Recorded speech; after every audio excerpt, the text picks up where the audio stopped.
Good morning, neighbors. Good morning, neighbors. It is 4 minutes after the hour at 6 o'clock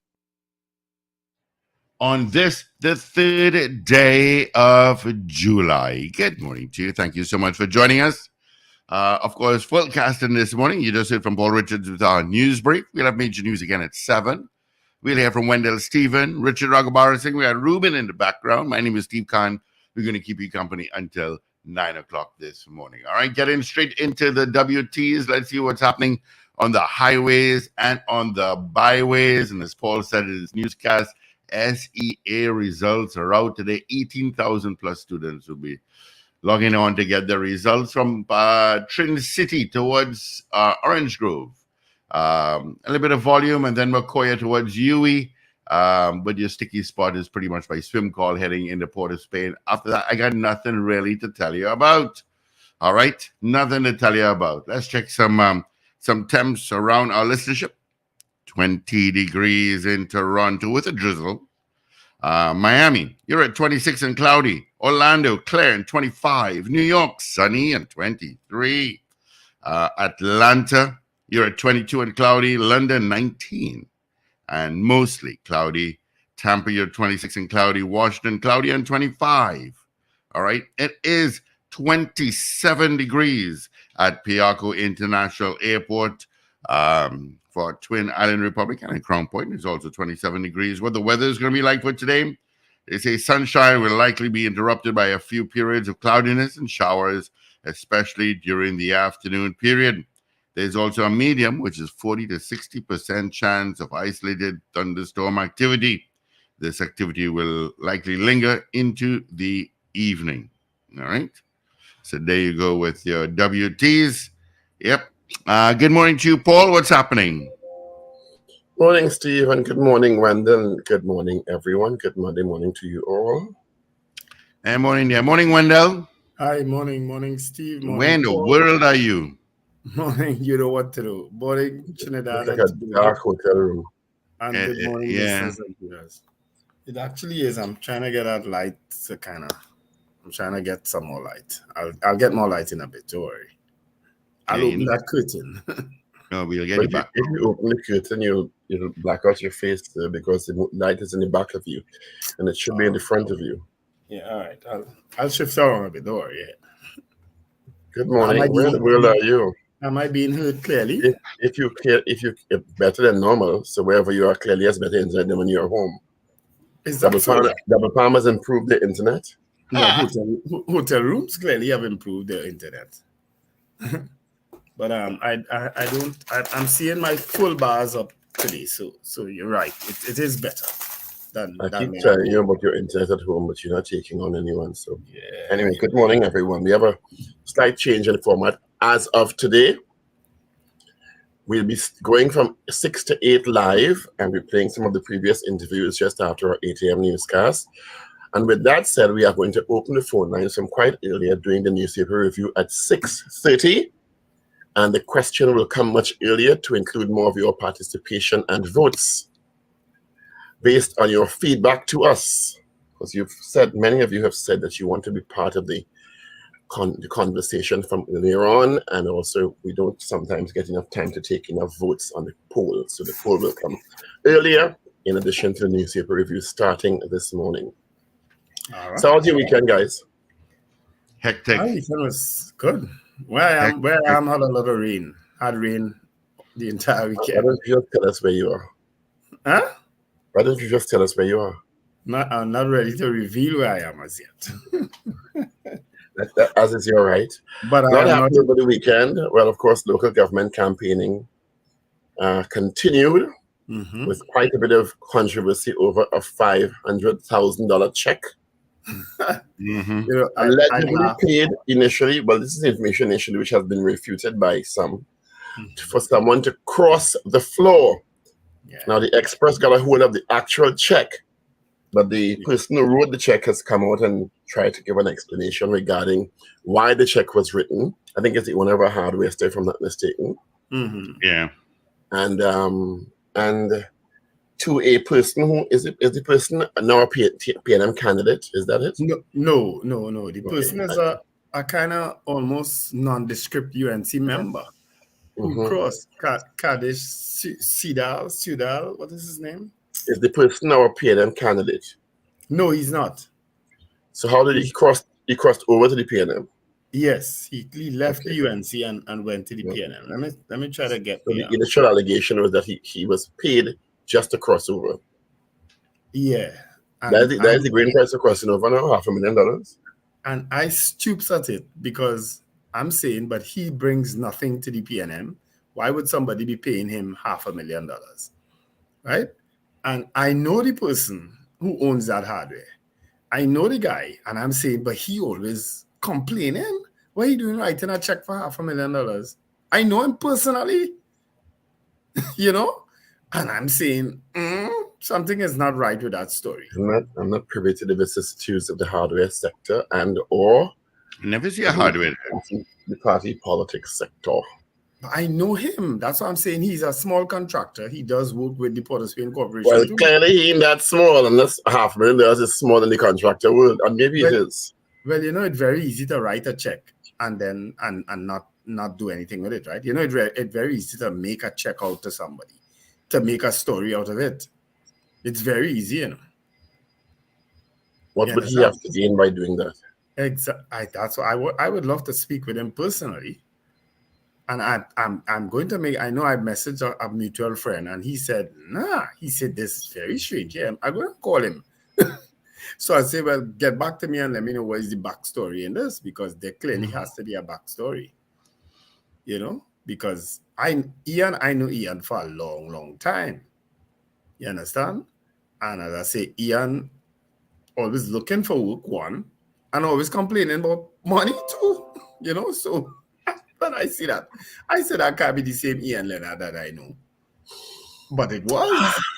It is. And we have, how much we have? We have a month and 3 days to go, 4 days to go. Yeah. Mhm. I just laugh at it. I say that's really some kind of setup story, because Good morning to all the students who will be getting their essay results and their parents and guardians this morning. Oh yes, today is that day. That 18,797 students will get their results today. We wish you all the best. Every person who scored over 30% will be placed. Yeah. Which I never understand the 30%. That's the benchmark we aiming for. You know what 30%? You know what 30% means? Well, wasn't it said all I can't remember what was the statement back then. When Mrs. Prasad Bisasa was Minister of Education, when that decision was taken, wasn't it? Yes, and I have no problem with education for all as a concept. Mm-hmm. But if the transition mark or benchmark for transition from primary to secondary school is 30%, it means you're sending in a large percentage of students who do not know generally, in a really simplistic sense, 70% of the work. But I don't even know why there's a percentage. If the policies are be placing all, well, why we even have a percentage? Just place all.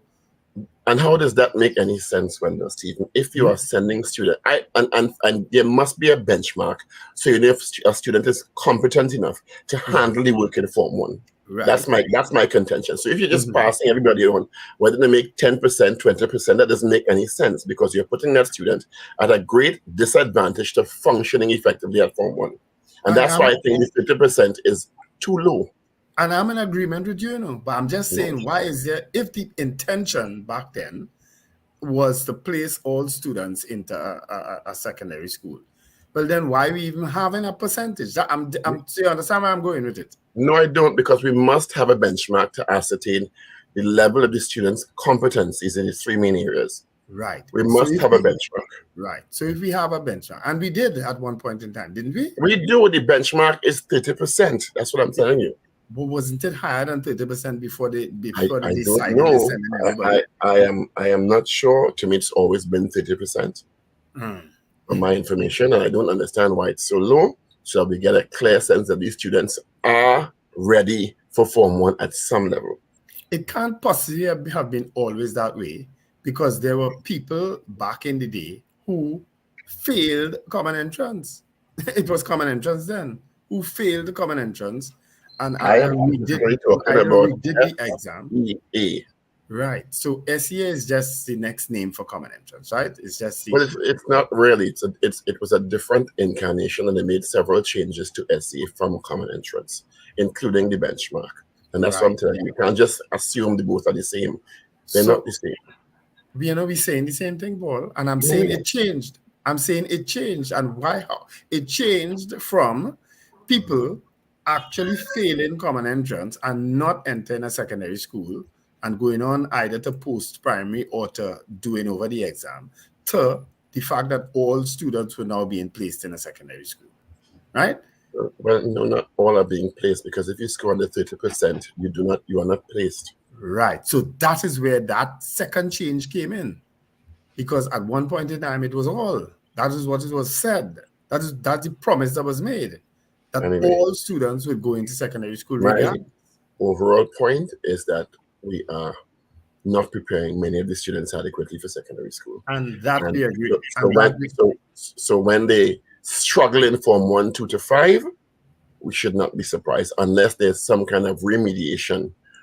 If you get in at 30%, you should have to make some makeup classes and be able to upgrade. And I really have a contention anyway with us having to find out that they only almost 30% competent at the SCA examination. We should know that before, because students do just get up and score 30% overnight.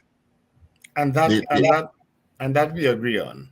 The grades there would have been trends you could identify and put systems in place to remediate those students' issues. In many cases, learning disabilities, undiagnosed, in many cases special needs. And it's just, and I don't know why we're doing that to students. And then after that, now we wonder why 2,500 on average don't finish secondary school out of the 18,000 or so.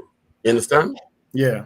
So I mean, we're just doing things in a way over and over that don't make any sense anyway. So we wish them all the best today.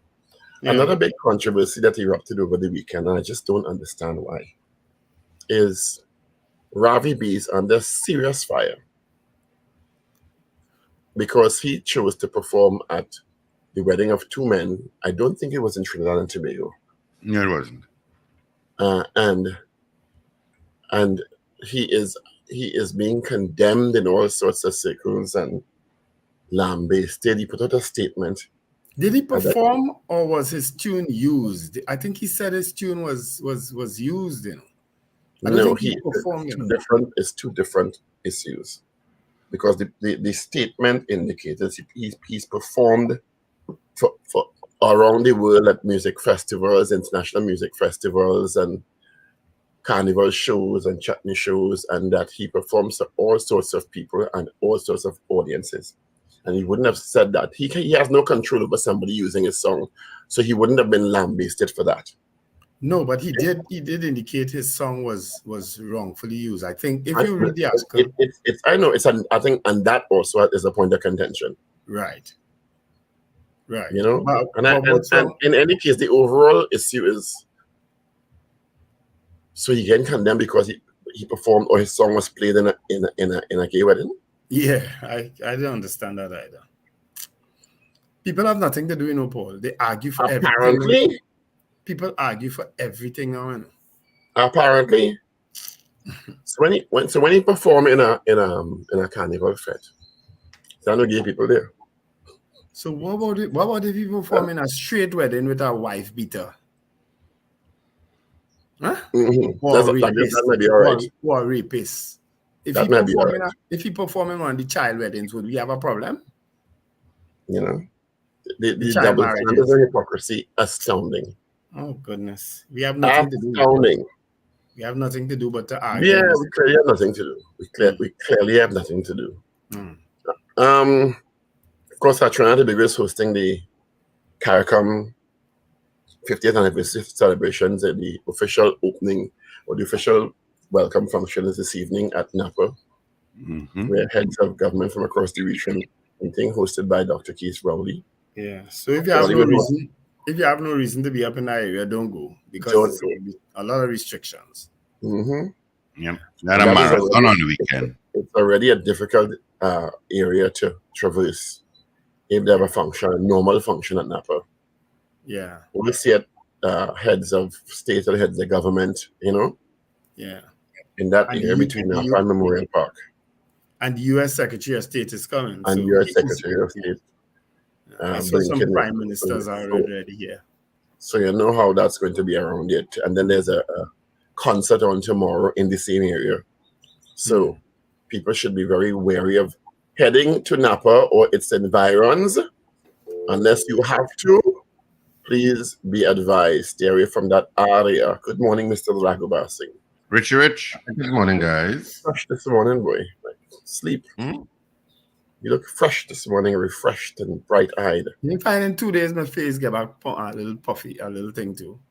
I was starting to look so drawn. I now watching my face, I get back a little thing. I hear birds whistling myself. I don't know where that came from out of the I'm blue. not sure how to respond to No, that. because You know what we did? We were kind there. We were kind. We just didn't say anything. no, I because was like, I okay. remember last time I was on, I wasn't too well, and Paul said, "Oh, you look like you lose weight already," but I think I put it back on. I'm seeing my. So wherever you are, certainly may have revived you, whatever they did where you are. But listen, once I exit Trinidad and Tobago. The beautiful, wonderful Trinidad Republic you were talking about in that disparaging manner. Yes. I'm not talking about it in disparaging, but Trinidad is stress. It is stressful. And I said Trinidad, because even if I just go to Tobago, I feel relaxed. Tobago is also stressful. Yeah, but not as stressful. How was your weekend? It wasn't bad at all. I was a lot of it. I was home, but I'm doing stuff on computer and stuff. But I went to Total Comedy last night at the Arima Community Center. It's the first play ever held in the Arima Community Center in the new community center. I know when it had opened, Minister Penelope Beckles Robinson had indicated to me that I should look at it and should visit it to see, how much it accommodates theater. But I've never gone, and this is my first time going to it. And I took a little tour of the facility, and it's not bad at all. It's quite, it's quite nice. Where is that? Sorry. Yeah. Arima Community Center. But where is it located? It's on Anglican Street in Arima, if you know where that is. It's right. It's, if you know where the Anglican Church is in Arima, it's the street that's not exactly opposite, but close to opposite. That's Western Arima. Yes, if you want to call it that. Yeah. It's a cemetery right opposite, right? Yeah, it's a little bit up from, if you go by Mirage Supermarket. Yeah, okay, I know what it is now. It's a little bit up from Mirage Supermarket. It's the side of Mirage Supermarket. It's the other parallel street. Right. And it maybe could fit about 150 or so. I mean, it of course it's shares. You know what community centers are. And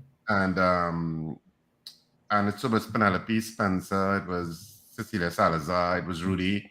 And Kevin Sawyer did 2 stand-up pieces, or as he says, sit-down pieces, in the first act and in the second act. Bernadette was there. I met Bernadette. So Bernadette and I were talking during intermission, and then after the show, and she took out pictures with Kevin and with Rudy and stuff like that. So it was fun, So and I did. There were some pieces I didn't see before. Some I'd seen before.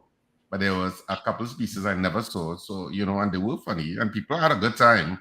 The people that were there had a very good time. They laughed and had a good time.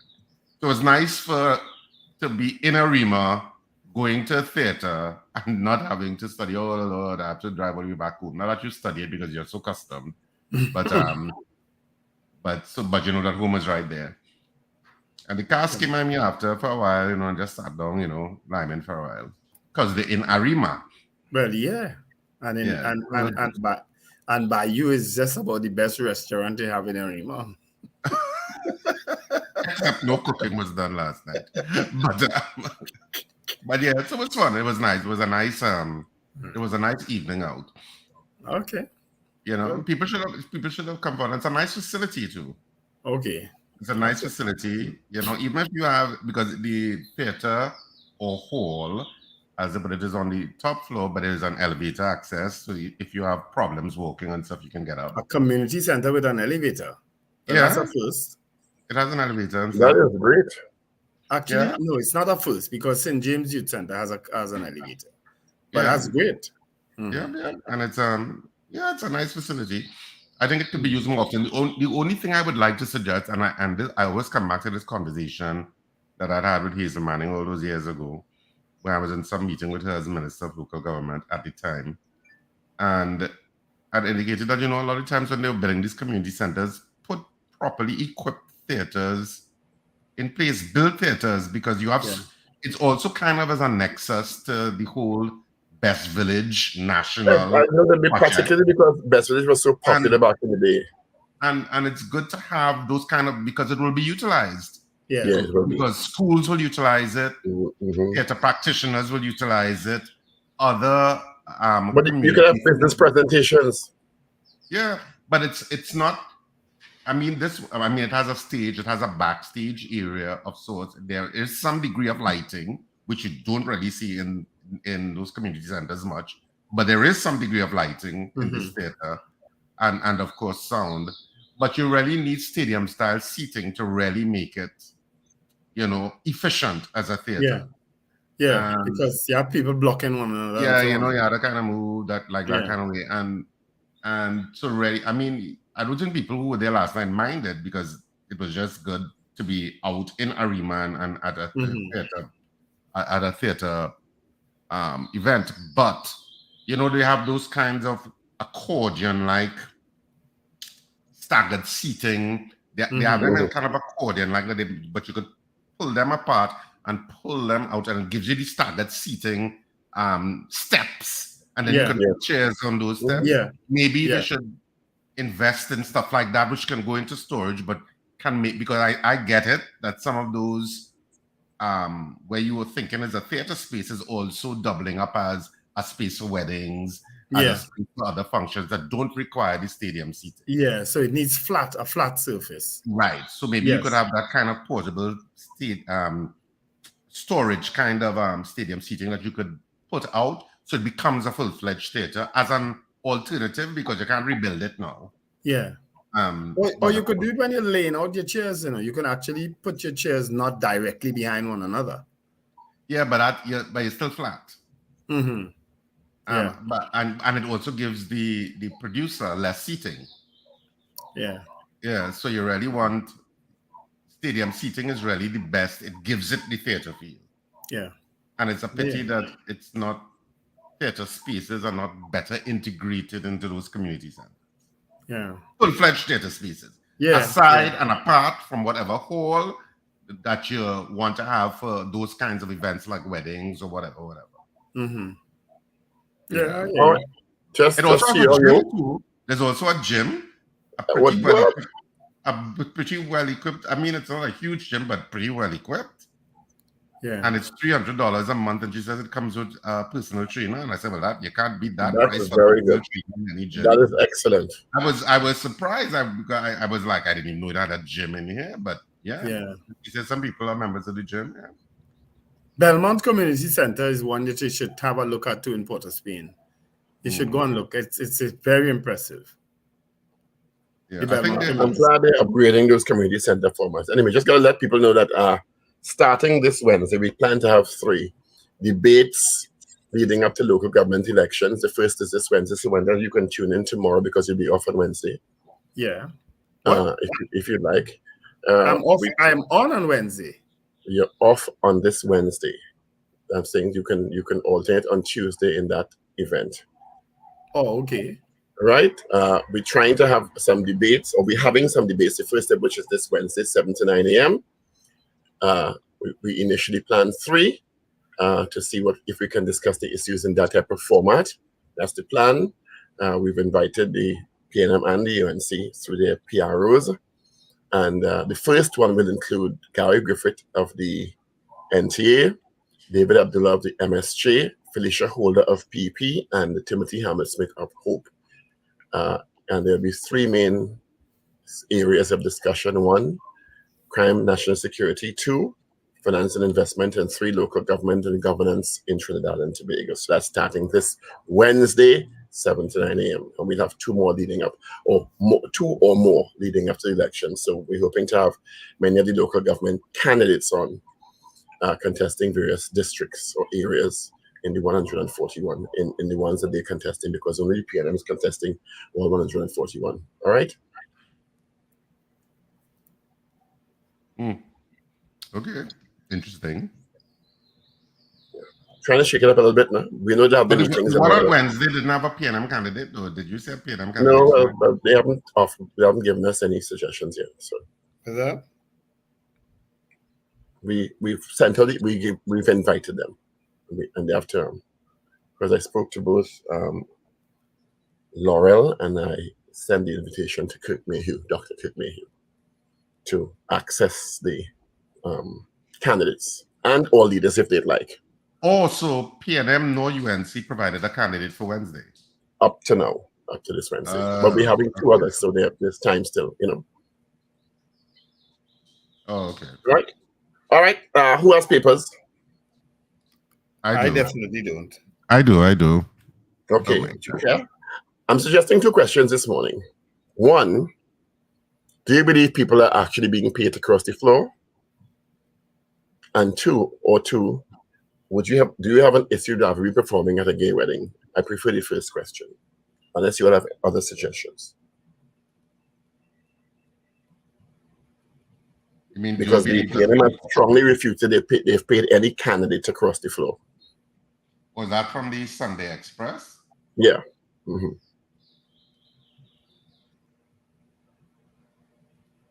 So right? You want to go ahead? So do you believe that UNC candidates are being paid to cross the floor? I would just say any candidates. I wouldn't even say UNC or PNM. I would just say candidates are being paid to cross the floor. What is that? Sorry, what's the poll? Do you believe that candidates are being paid to cross the floor to other political parties? But you can't use the word candidates because they're not all candidates. People. Yeah. Members from other political parties. Yeah. Yep. Yeah. Because that guy is not a candidate. And 2 of the 4 others are not candidates either. Yeah. But people are being paid to cross the floor. Yeah. Right, yep. Ragabas, you want to go ahead? All right. But I suppose you could type it up and put it up on the screen anyway. So I will start with the Trinidad and Tobago Guardian for today. And the main headline is Golden Summit, UN Secretary General in town for CARICOM's 50th anniversary. Other key dignitaries are due today. So it's a big conference in Port of Spain this week. I think it's is it from today till Thursday? It's afternoon. Yeah, the 3rd to the 5th. Mm-hmm. Yeah, it's to the 5th. So Golden Summit, UN Secretary General in town for CARICOM's 50th. Other key dignitaries due today, and you see the UN Secretary General Antonio Guterres arrives at the Hyatt Regency last night for today's opening of the CARICOM Heads of Government meeting. The main other picture, back in arms, Marina Murray embraces her daughter, Janissa, shortly after the 5-year-old who suffered an ordeal was discharged from the Superior Health Facility yesterday. That was such a wonderful story that this child was found. Oh, yes. I think the entire country breathed a sigh of relief. And her mother was so appreciative. She hugged everyone. Yeah, she just hugged everyone. It was beautiful. Beautiful, great news story. We needed that, let me tell you. Yeah. It was so wonderful that story ended in a positive manner. Cops probe death of boy 2. That's a sub-headline on the front page. And on the back page, Soca Warriors beaten 6-0. Oh my goodness. Mm-hmm. Oh my goodness. That must be depressing coming after the loss to Jamaica. Well, means they have a lot of work to do. Are they still in or are they out by now? No, they're out. They're out now. They're out of the Gold Cup now. Yeah. And West Indies, so to West Indies, because we lost to Scotland, and we are also out of the World Cup. Wow, 6-0. Yeah, that is a kind of go back and practice. Oh, you're ready yet? Cricket and football failed us terribly lately. I mean, how is Angus taking that though? We should call them and find out. I would imagine he's not happy. Very badly. Yeah. I am sure. Front page of the Daily Express. Refugee couple stranded in Trinidad and Tobago. Cuban man and Russian wife penniless, stateless, and homeless after fleeing Cuba.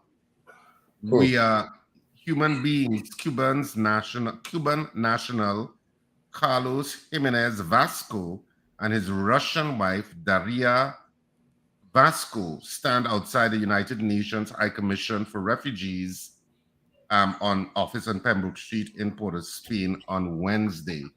So they're stranded in TNT. So Venezuelan migrant now in safe house. This is another headline. I survived.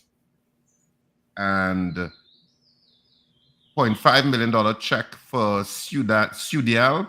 UNC calls for police probe. That's a sub-headline too. And on the back page, Warriors walloped. USA humble Eve's men 6-0. Let's get 6-0 though. Huh? And they get 3 in the first half. And hockey men into CAC semis. That is disappointing. And it's the USA, which is always like our arch nemesis when it comes to football. Ever since, that time way back when, was it 1989? Trinidad and Tobago defender Tristan Hodge heads the ball away from USA's Alejandro Zendejas during the first half of the CONCACAF Gold Cup group, a match in Charlotte, North Carolina, USA last night. But I'm sure many Americans watching that football match last night were well pleased. Rejoiced. 6-0. Oh, Trinidad. Remember we used to laugh at the USA in football? I never laugh at them. We haven't laughed at them since 1989. Since 89. Yeah. I never laughed at the Americans in football because I knew they were going to pour resources into it. Mm-hmm. Especially after they qualified. Mm-hmm. Yeah. Mm-hmm. Why kill him? That's the front page of the Newsday. Why kill him? Granny of Tagarigua teenager speaks after police shooting. It was a police involved shooting. Kill him. 2 injured at Point Lisa's plant. And the main picture is best dressed duo. Nicholas Jagasa and his daughter Shazaya were named the best dressed daddy-daughter duo at the Sacred Heart Girls RC School's inaugural Ties and Tiaras Ball held on Saturday at the Movietown Banquet Hall and Conference Center. Lovely picture of father and daughter. So there's a smile to your face, actually. And that's the front page of the Newsday. And on the back page, TNT exit Gold Cup after 6-0 loss to USA. Warriors crushed. West Indies women clinch series versus Ireland. And the main pictures of that football match. And that's it for the 3 dailies this morning. Well, at least West Indies women have some good sporting news. And there's some, at least, and there's some in hockey. I think some in hockey too. Yeah. But based on a story I heard there just now too, there's also another possible poll coming out of it in terms of the police. Should the police investigate this $5.5 million check? Because I don't know what is there to investigate. What is the crime?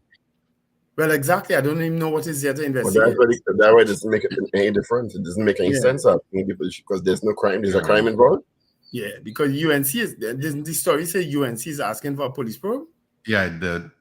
But what is let me say it exactly as it is. UNC calls for police probe. UNC calls for police probe. Yeah. Yeah. But bribery? Well, if no check was actually received by the guy, and no check was encashed by the guy, and the contractor admitted to withholding the check. Let's just say, for our conversation's sake, he paid the guy $500,000 to cross it. Is that a crime? Well, I don't know. What is the crime? Bribery? I don't know inducement. I don't know that there's a crime involved there. Yeah. Maybe there is, and I don't know. That's why I said police investigation into what? Yeah. Well, Did you have the result of the poll last week? Yep. Let's get into that. And here it is. The poll on Friday. We asked you, do you believe that the silver medalists of the Olympic relay team should be compensated for being upgraded to gold medal? That was our poll on Friday. Results are in. 52.52 is pretty close. Said yes. It's a dead heat. Mm-hmm. Basically, a statistical dead heat. Anyway, so our question this morning stems from these allegations of persons saying that people who are crossing from one political party to the other are being induced to do so monetarily. It has been refuted by the PNM. They said they have not paid anybody to cross the floor. So our question this morning is, do you believe persons are being paid to cross the floor to other political parties? Do you believe persons are being paid to cross the floor to other political parties? Yes or no? Calling now, 222-TALK, 222-8255-612-TALK, 612-8255, toll-free North Americans, 866-525-1099. Yeah, so we're taking you over. The poll is now open. So we start taking You have more time to vote. Yeah, and you have a little more time to vote this morning. And of course, you're seeing the morning poll on the screen. Do you believe persons are being paid to cross the floor to other political parties? Because that was the subject of a headline in one of the daily newspapers on Sunday. So what do you think? Do you think persons are being paid to cross the floor to other political parties? We want to know your opinion, and hence our poll this morning. So 222-TALK, 222-8255. North Americans, 866-525-1099. People in other parts of the planet, 1-868-222-TALK, and people on the web and the app, you can send your votes via the messaging portal on those platforms. And to Brandon's point earlier, if someone is going to pay $500,000 or any substantial amount of money to someone to cross the floor from one party to another, they would have to gain some substantial benefit, wouldn't they? You would think so. You would think it would have to be somebody that is significant in the original party, and it would be that person is of use, particularly in the local government election or potentially in the general election, because $500,000 is a lot of money. Yeah. Let's grab some calls, gentlemen. Let's go. Good morning. Good morning. Good morning, Steve. Yes, all the time. Thank you. Thank you. Good morning. Good morning. Morning, gentlemen. My answer to the question is no. I would like to ask the question, though, if reporters are being paid to put certain news items that has no merit. Thanks. All right. That's actually that's actually a good question. Good morning. I believe the media should be under as much scrutiny as politicians. Good morning, you hear me? Yep. Yep. The answer is no. All right. Thank you. All right. Good morning to Trevor Arima, Miss Ingrid, Garcelia, Oliver Man Warren, Sankofa, Rena Boodoo Jennings, DJ Ray, who's celebrating his 71st birthday today. So happy birthday to DJ Ray. He's out in Delaware. Wendy Ann, good morning. Sankofa, Maria Marva, Carol Guevara, DJ Sleepy. Good morning to you all. All right, that's all those on our message board. Let's see if we have any votes. GNC Auto Security says no. Mega Mouse says no. Rena Boodoo Jennings says no. CJ New York, good morning to you as well. And when you deposit a $500,000 check, doesn't the bank ask you where you get it and where you get for? Well, yeah. You can't just go with $500,000. What's the fund? The $500,000 check and just say, hold that, put that in my account for me. Well, I get it for campaigning. Yeah, no kidding, huh? I guess they hire me to campaign, the campaign manager. Or put Yeah, it you together. could put that as the source of funds. The bank is not going to ask you what your source of. They're just going to ask you to fill out the form, Mhm. and you could put that campaign in and You put it can put here. that campaign. Organize it. Yeah, you can't argue with somebody with that.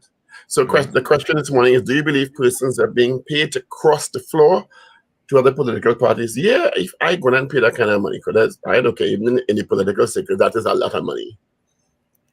A UNC youth arm man who nobody knows. And that story is as fake as anything I've ever heard. A UNC youth arm man.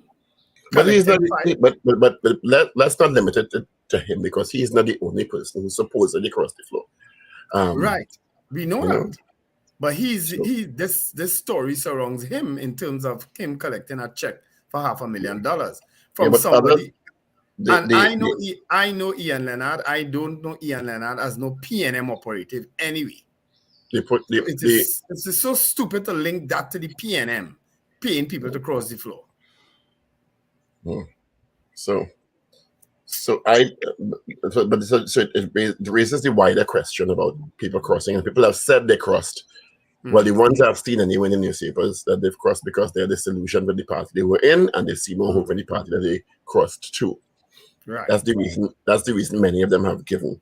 But of course, with this check business now, it isn't the discussion as to, well, are you crossing the floor for inducements or promises or position or whatever down the road, The first person who crossed was Samuel Sanka, the councillor in Tunapuna Piaku, right? And we knew that he was disillusioned with the UNC from a couple incidences before, right? We knew that. The second person was Sheldon Fish Garcia, who was a PNM person who went to the UNC, contested a by-election for them and won. Said that he was not getting any support from his party in the Arima Borough Corporation, and came back to the PNM, where he is now a candidate, right? So those are the two main ones. Then there's Marcus Gadari in San Fernando, who was also a UNC councillor and won his seat. That was also. I'm going to speak to everyone, and I'm all the way in E-Terminal. All right, I'll let you guys know when I'm at the gate. What's that? I don't know. Somebody's on Yeah, the phone. no, yeah. Sorry about that. Okay.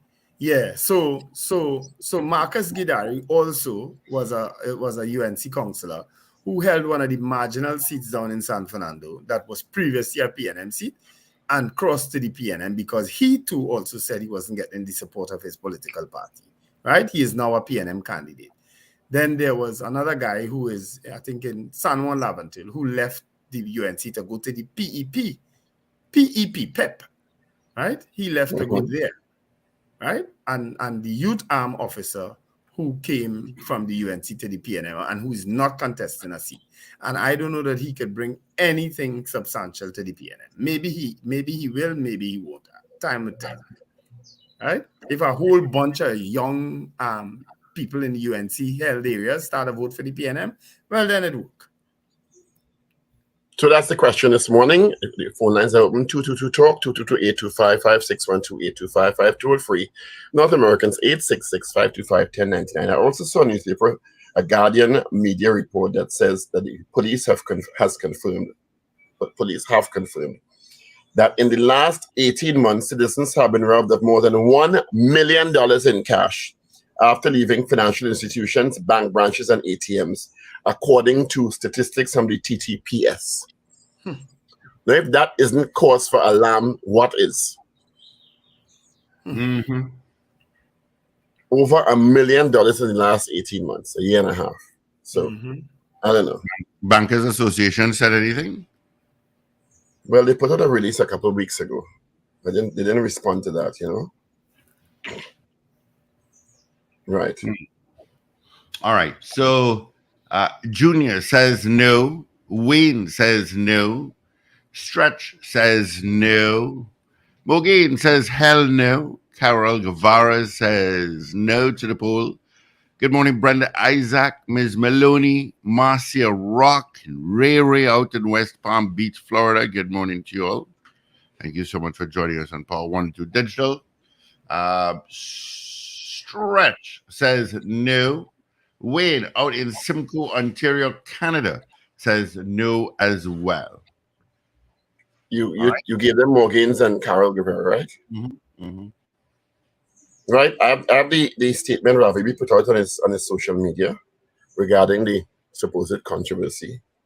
I am an entertainer. I have performed from weddings to international music festivals, from memorials to carnival stages, from christenings to corporate events. I have done this all my life in every corner of the globe for fans and people from all aspects of life.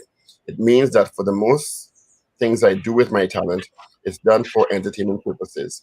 Just as with all professions in their field of work, we do our jobs without favor. There's a matter around the unauthorized use of a special voiceover on one of my songs that we call in the industry a dub plate, which was done for private use last year, October, and is being addressed with that client. As a society, we can accept that we don't have to agree on the views of other certain things. We should, however, be respectful to each other regardless of those opposing views. So I guess he did a dub plate for the wedding. That's what he's saying, Randall. I gather that the dub plate was used for the wedding. So he didn't perform any wedding. I don't think so. That's Right, what I get from that. So if you do the dub plate for the wedding, why wouldn't it be used in the wedding? He says unauthorized use of the dub plate. Yeah, I don't think he authorized the use of it. Yeah, that's what he's saying. Unauthorized use. But that whole story is just a waste of my brain matter. That's brain matter in my brain. I agree also. It doesn't even be, it shouldn't even be discussed because it's a few social media trolls that felt that this was an issue for them to get views. Yeah. But you know what's alarming, Richard? Trinidad and Tobago could not care less. Yeah. But you know what's alarming? The disgusting comments coming out of it. Yes. Because people hide behind social media to say all sorts of things for likes and for. I read some comments and I was totally shocked. And I'm going, the same thing you said. Yeah, people are just doing that. So those kind of stories are non-stories. And for the vast majority of people, it was a non-story. It was like, it's like, oh my God. You know what it was? It was like, oh my God, you mean same-sex people can get married? What? You know that for years now. And so what? They use your song? So what you perform? So what they're trying to say, entertainers, including soca artists or chutney artists, shouldn't perform for the gay community? Is that your takeaway? It's really a stupid comment. Anyway, our question this morning, we have the phone lines. So the lines are open. Do you believe persons are being paid to cross the floor to other political parties? Yes or no? And we can't forget Tahaka Obika. When we interviewed him, who said the reasons why he left the US. He's probably the most high-profile transition to another political party.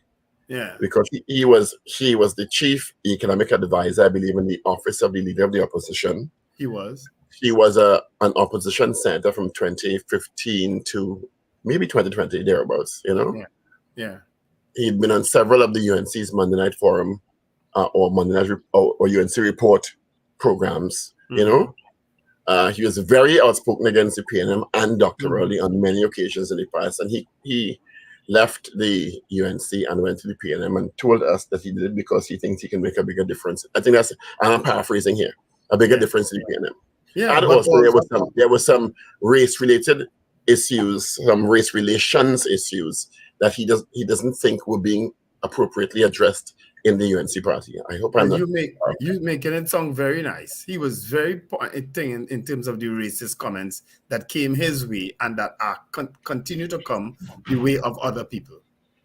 He was very clear about that. Yeah, race relations are sounding too pretty. It's racist. I do have a way with words, Randall. Don't chastise me for that. Blatant racist comments that were being made. And what pinning the balize on him come like pinning a donkey, a tail on a donkey. Imagine that being said. Very, very disgusting comments from some people. And he told the others that I want to disgusting things, and you know that's one of the unfortunate side effects, nasty side effects of social media. The people just feel that they can say whatever they want. Yep. And there are no repercussions. So you get those kind of statements when that you're talking about there, whether it be racist, whether it be homophobic, or whether it just be downright nasty. in terms of whatever issues on social media, and people feel like they almost feel proud to type something that's onerous and disgusting. Yeah. We had a young man, we had a young man recently who was murdered. And the kind of comments I saw about him, I saying, but there's a human being just like everybody else. He may have his shortfalls like any other human being. But you saying that about somebody who was just murdered and you ain't even concerned about who murdered him or why he was murdered? Yep. Sure. Some human beings are just nasty and are horrible people. And I don't care if you're saying it anonymously. I don't care if you're showing your name and you're saying it and you feel you're entitled to your opinion. Of course you are. But it doesn't it doesn't change my perspective of yours as being a human being that's disgusting. Yeah. In terms of what you say, because it reflects your personality. Let me tell you something. Let me tell you how bad it is. And what so disgusts me sometimes, I don't buy newspapers and I try not to read it. This story about this the autistic child who got swept away by waters, right, in a river and ended up 100 and how much ever kilometers away, right, alive, and they found her alive, right? Thank God. I am seeing a comment, and that probably was the best story I've read in a long, long time. I am seeing a comment about, we don't know if she wanted to get rid of the child. So this person didn't even read the story, you know. This person didn't even realize that the child wasn't even by the mother, you know. That the child was by the father, and the father was having a bath, and the father looked wrong, and then the child thing. The father even kept the child there to go to church over the weekend with his mom. Well, the person didn't read the story. They put just a comment on social media that she must be wanted to get rid of the child. I said, no, man. And I stopped reading one time. I said, I can't read no more of this nonsense. And that's the double-edged sword that is social media. It gives everyone with half a thought process the ability to propagate all kind of nonsense with almost no repercussions in this jurisdiction. All right. No. They could slander you, they could destroy your name, they could do what they want. You understand? Has to be some sort of disease. Well, you know, in other jurisdictions, there are consequences, legal consequences to what people say on digital platforms. But you know what I would do? You know what I would do? If I post something, and this is where people who post things on Facebook has an additional responsibility. Delete it. You see a comment like that, delete it from your Facebook, from your status. That's what I tell people. Don't leave it up. Don't leave it up. Yeah, don't leave it there because it generates more comments like that. Delete it. Why is it so easy for people to be nasty? No. Because as you have a choice to be nasty, or you have a choice to make something, you know, that's positive and joyful. Because in many cases, sadly, positivity doesn't bring as much likes as negativity and destruction and disparaging comments, and that's what a lot of it is about. Likes. Likes, and in some cases money, because it's a seeking of validation that I post up something and 5,000 people watch it, you know, so they feel validated even though their comment or what you posted up is odious. I suppose there are many psychologists examining and writing books on all of this. Yes. Well, anyway. Yeah, well, it's a phenomenon, and that's social media is really changing the way people interact and people consume information and misinformation, etc. Anyway, our poll this morning: do you believe persons are being paid to cross the floor to other political parties? Yes or no? You can post on our platforms. Good morning, Paula. Good morning, gentlemen. Before I vote, I would like to say happy birthday to my brother Trevor from Arima, and my vote today is no. All right, today is Trev's birthday. Happy birthday, Trev. And thank you for your response. Yeah, happy birthday from the Power Breakfast crew. Yeah, Marcus G says yes. Marcus G is Marcus Gidari. You sure? Marcus G is all I have here. It might be Marcus Gidari. That's what I said. He might be a listener and a fan. You like confusion, yes? I am convinced that you just like to create confusion. You know, as someone who is potentially the next mayor of Port of Spain, you need to be a little more diplomatic with what you say. Well, let me tell you about that. I'm not going to say you're in good stead, you know. I tell you already about social media. People need to really start to pay a heavier price for their social media pages, right? It will come. It will come. I think it will come. It's only a matter of time. I see Elon Musk has put some limits on Twitter use over the weekend. People are kind of upset in some quarters, but I can't remember exactly. But he put a limit in the number of posts. I think it's 6,000 tweets you have access to in a certain time period, because people are manipulating. And there's a phrase that was used, and I forgot the phrase. Let me see if I can find it. There's a phrase that was used.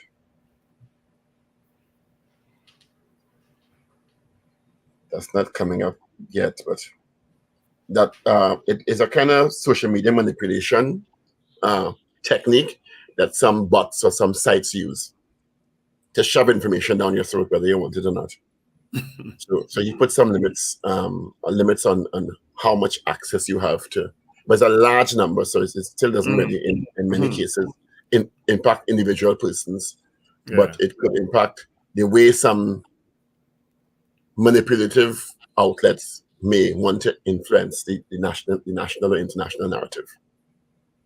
Right, 7 o'clock in Trinidad and Tobago. Is Avril there yet? All right. News after this. Local government elections 2023 is on Monday, 14th August. What are the issues affecting you and your community? What level of representation are you demanding? What will determine who you vote for? Power 102 Digital presents the Local Government Digital Debate Series 2023. 3 debates covering the issues affecting you: crime and national security, finance and investment, human development, and local government reform. Power 102 Digital Local Government Digital Debates 2023. The first debate this Wednesday, 5th July, 7 to 9 a.m. with Guy Griffith of the National Transformation Alliance, David Abdullah of the Movement for Social Justice, Timothy Hammett-Smith of Hope, and Felicia Holder of the PP. Wednesday, 5th July, 7 to 9 a.m. only on www.power102fm.com and on the Power 102 digital app. Download now and streaming on YouTube and Facebook channels live. Power 102 Local Government Election Digital Debate Series 2023 this Wednesday, 7 to 9 a.m. Power 102 Digital, empowering you. This is your news bulletin from Power 102 Digital. Nervous parents and students stand by as SCA results will be released today. THA Executive Council describes as false a television report that some members of the THA Executive Council have been interviewed by the police. The UNC gets an injunction from the court as it seeks to stop the central bank from firing its local government election candidate for Malabar North. And riots in France appear to be calming after 5 days of violent protests in response to the police shooting of a teen. Details in a moment.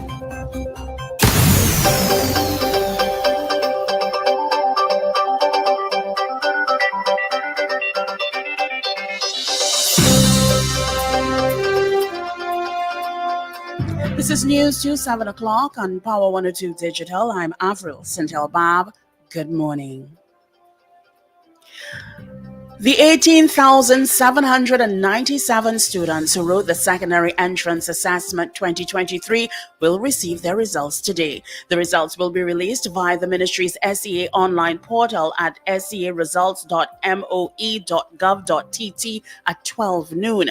Parents and or guardians will need the SEA admission slip with the student's date of birth, student number, and admissions number to sign in and view the results. The Ministry of Education has also revealed that no hard copy result slips will be available. However, Education Minister Dr. Nyan Gasby-Dolly said parents who are unable to access the website at home or at work can visit their child's school, as the school principals have access to the site.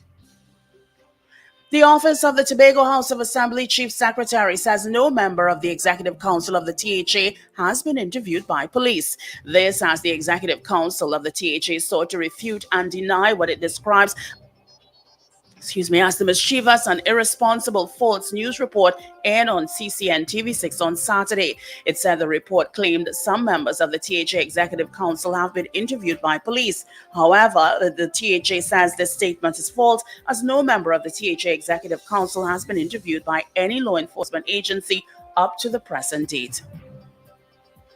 Prime Minister Dr. Keith Rowley and United Nations Secretary General Antonio Guterres will host a joint media conference this morning at 10:30 at the Diplomatic Center St. Anne's.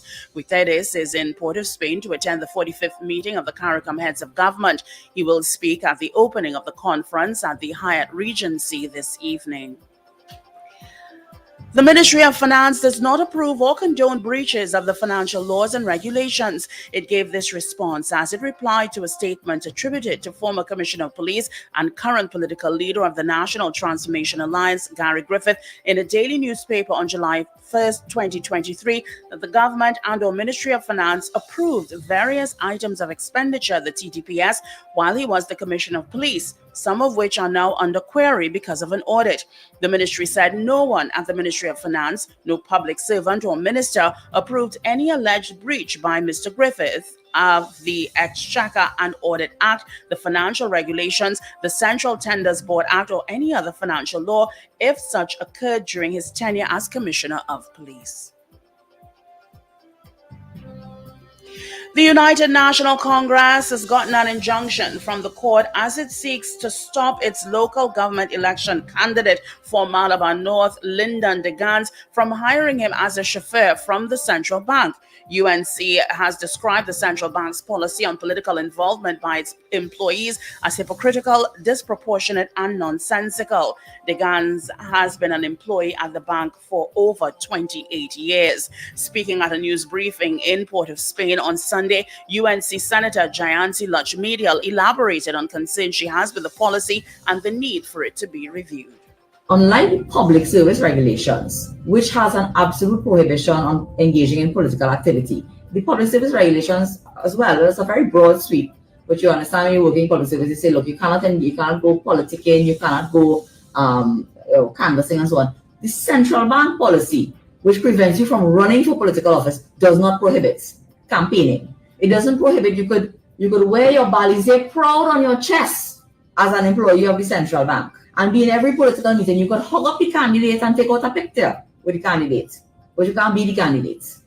So that is how nonsensical this particular policy is. You are listening to news on Power 102 Digital to 7 o'clock. A first hat trick from Jesus Ferreira condemned Trinidad and Tobago to a group stage exit from the CONCACAF Gold Cup at the hands of the United States. The Soca Warriors ended their Gold Cup campaign with a whimper after the U.S. beat them 6-0.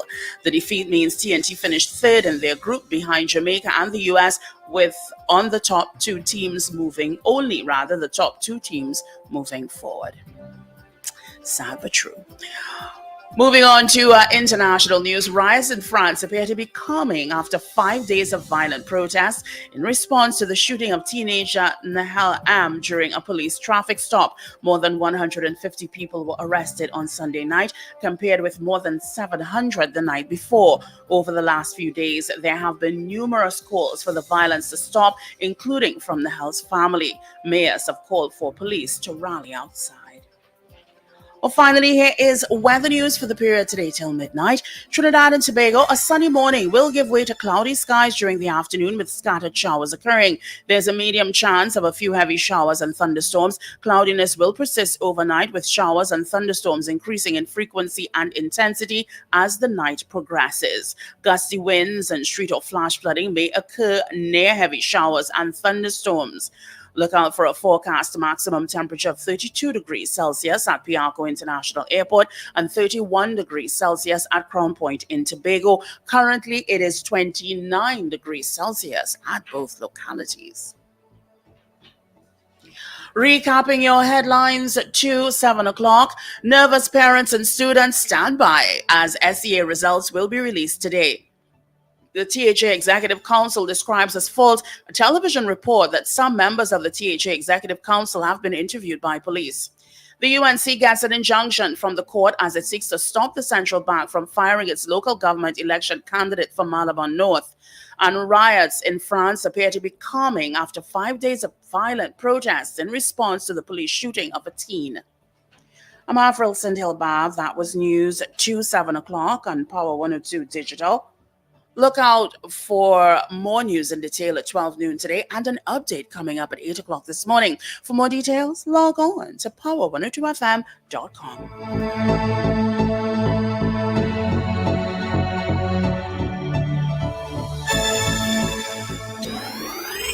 Up to date and credible. Power 102 Digital. All right. Thank you so much, Ariel, for our major news. Of course, you can join her again. Come at 8 o'clock for our news brief. Taking a quick look at traffic, heavy spots.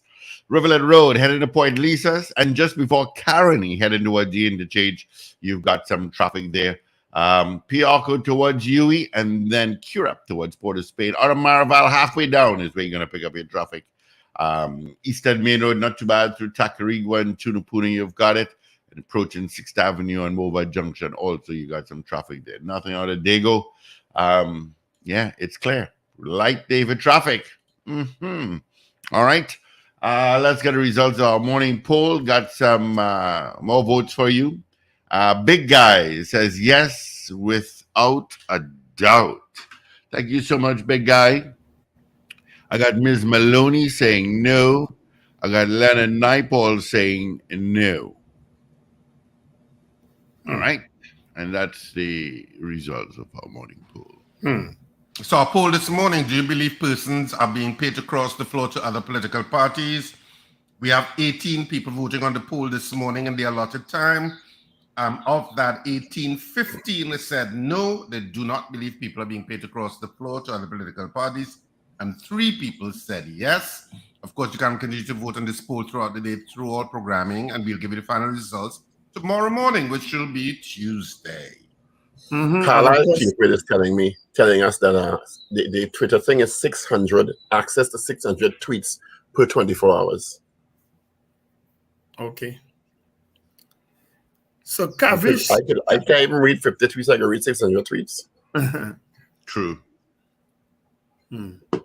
So, the head of the UNC Youth Arm, Kavish Sudal, crossed the floor to the PNM in a public display where he met the Prime Minister, Minister of Local Government, and Minister of Energy. And now it is being alleged that he was paid money by someone who I know, and I don't know that person as a PNM, to cross the floor. A check from a hardware. What the hardware have to do with the PNM, I don't even know why they involve PNM in this bacchanal. You understand? Now, the Express front page was clear, it's like. Yeah. Which, I'm sure it sold a lot of papers. 0.5 million for UNC defector. Businessman admits issuing check, but withdrew it. Denies bribe to former opposition youth armchair to cross to PNM. Money intended as incentive to influence government to pay money owed is what I think he said. It's quite interesting. How Kavish Sudal getting money from him, getting money for him, if he's being owed money, I don't even know. And who the hell pays $500,000, $500,000? How money you being owed then? If you could give up $500,000 just so. That's crazy. But then how much you get 4 million? Yeah. That's the craziest story. I'm just joking up. People, always jump down the throat and just being very facetious. No, but somebody sent me that joke too. They say, if a youth armed person allegedly get $500,000, but I can get what for? I wonder. Clearly. Leonard, on Thursday, the Express, I'm quoting from the newspaper article. On Thursday, the Sunday Express also contacted businessman Ian Leonard via telephone, and he immediately confirmed that he had issued a check to Sudal. Quote, I was trying to get back that check from him because when I issued the check, I pulled back out the money, he said. Asked if he had given Sudal the check in hand. He said he did. Questioned why he would pay Sudal such a hefty sum and whether he was an expert in a field and was doing some work for him. Leonard explained he had been in the construction business and the government owes him money. He said Sudal had given the assurance he could help him, Leonard, get monies that were owed to him. So he made the check to Sudal, which is even curiouser. Because so you're paying a check so that he can influence you to get money owed to him from who? The government? That's what I said just now. Question mark. What kind of money you are being owed that you could write a check for $500,000 just so? And why would you feel that the person you allegedly pay money to has the kind of influence to get money owed to you from the government? That's the point I'm making. But also, who exposed that check? If the check never reached the bank, who put that check out there? I can't believe it's Mr. Leonard, because he said he was trying to get back his check. So it had to be the only other person who had access to the check is Sudal, if he actually got it. But then Sudal said he never get any check. Check his accounts, not so? So how that check end up there? I just the weird thing that doesn't make any sense to me is that why, in his own words, according to the Sunday Express article, why are you paying money to somebody to expedite a payment from government? Yeah. Why? Yeah, and money like $500,000. Why are you paying? That just sounds like what? Why are you paying somebody to expedite monies owed by the government? The Ian, what's his name? Not Leonard. Ian. No, Sudal, I'm talking about. Kavish Sudal is not a government official. He's not in the Ministry of Finance. He's not in the cabinet. No. You feel Sudal have so much influence as a immediately former UNC, what he was youth arm member, officer, yeah, that you feel that he could get the government of Trinidad and Tobago, which is paying him, to expedite payment to you? Make it make sense, no? And let's go down the road. Let's go down the road that Sudal was able to convince you of that. You go in and write a check for $500,000 just so. Let's say Sudal do that. Let's say Sudal say, "Boy, I will get your money for you." Huh? Write a check for me. I know some people. Yeah. I just went over across the floor already. They like me. I will get your money for you. I look stupid, so? It's just. Oh God! And the Express run with that on the front page. Of course. Why not? Did the Express report anything inaccurately here? The Express reported what was told to them. Not so? Yeah, I guess so. And they asked some questions and they reported the responses given. But who they got the picture of the check from? And the front page, the headline is very smart. Eh? The headline is 0.5 million for UNC defector. They say, but to defect, they pay them just to defect. Yeah. It's very carefully crafted headline. Story. Yeah, but they're stupid at all because they sell real papers. It's election season. They're stupid. That's stupid to you. Yeah. It's stupid to you. It's stupid to everybody else who's talking. We're talking about it now. You're right. This is the Express, the most highly circulated Sunday paper in the country. Huh? Mm-hmm. And the Sunday edition is the most highly circulated edition. Mm-hmm. Okay? So you stated. And for the people who don't know, as I say, I know Ian Leonard. Eh? And you know, people judge what people look like by their name. Well, Ian Leonard is like a Charles or a Joseph. He's not as his name may imply. What does the name Leonard imply? What does it imply to you? If you hear somebody named Ian Leonard, what does it imply? Nothing particularly. Okay. I don't get an impression. You like to play smart with foolishness too? No, I the only thing that I wouldn't automatically feel, and is a stereotype, I would admit that, is that he may potentially not be East Indian. Right. So that's because not traditional East Indian name, but apart from that, I have no other way of gauging anything. So is that what you're getting at? So you hear the name George Joseph. What do you think of? Anybody?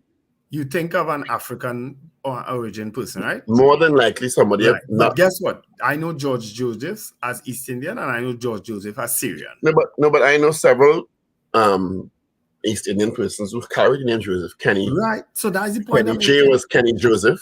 The Joseph and Charles, a lot of Ken Charles. If you hear the name Ken Charles, what do you think of? We're going down a rabbit hole there that. No, we're going down a hole that it's. I do understand the point you're trying to make. And all right, forget it. I don't understand. What's the results of our poll? What was the results of our poll? I don't think we gave it.